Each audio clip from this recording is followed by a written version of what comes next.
Good morning. My name's Bree. Napoleon famously said an army marches on its stomach because of the dire need to safely feed troops during the French Revolution. France offered a cash prize to any person who was able to develop a way to safely preserve food. It took 14 years for a man named Nicolas Appert to win that prize back in 1810.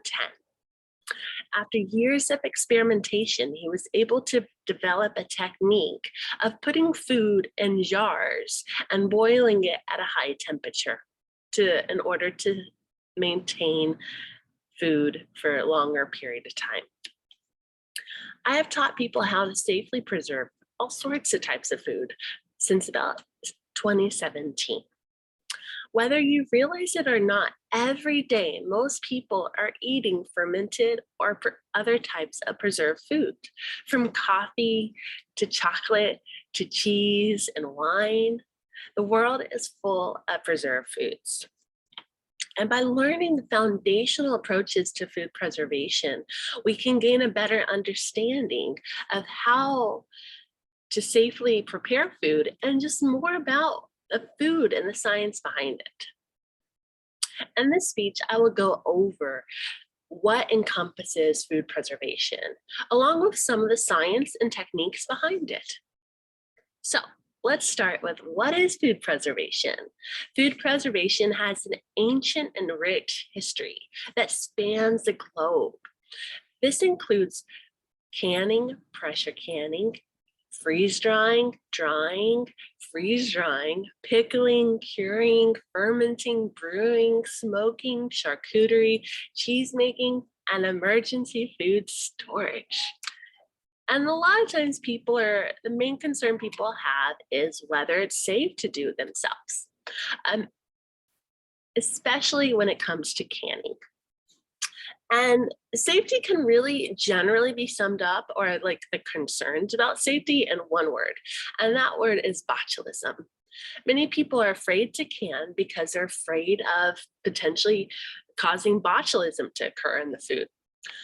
But a key to avoiding risks like botulism and other potential food safety hazards, a lot of times, especially with canning, it comes down to a better understanding of the pH scale and the pH level of certain foods, whether they're more acidic or more alkaline, or maybe somewhere in the middle, more basic.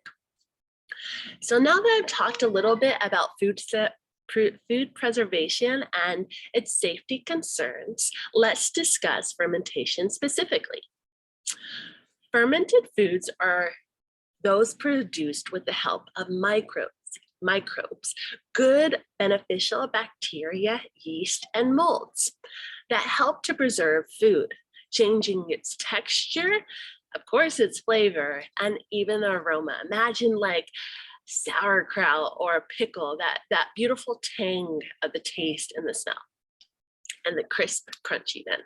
Fermentation is involved in the production of diverse foods from around the world.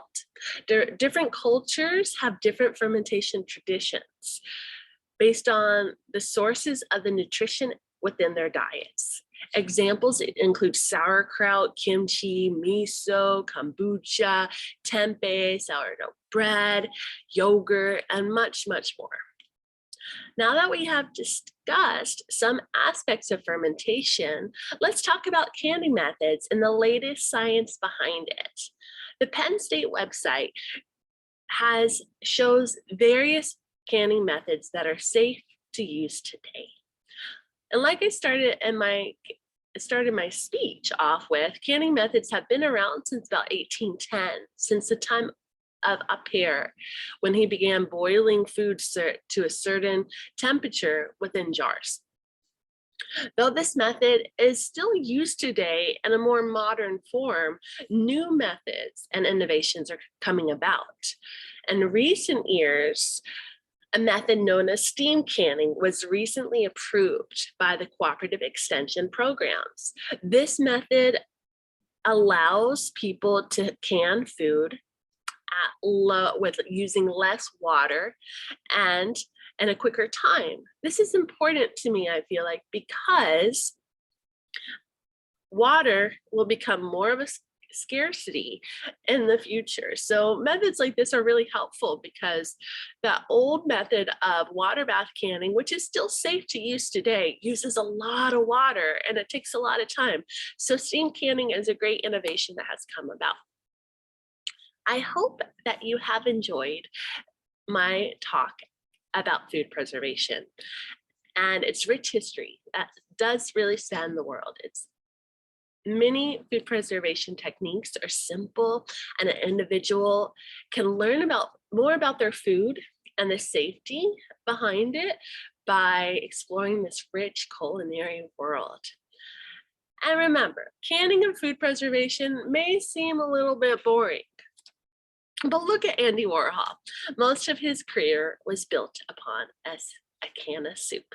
Thanks for listening and have a wonderful day. Bye.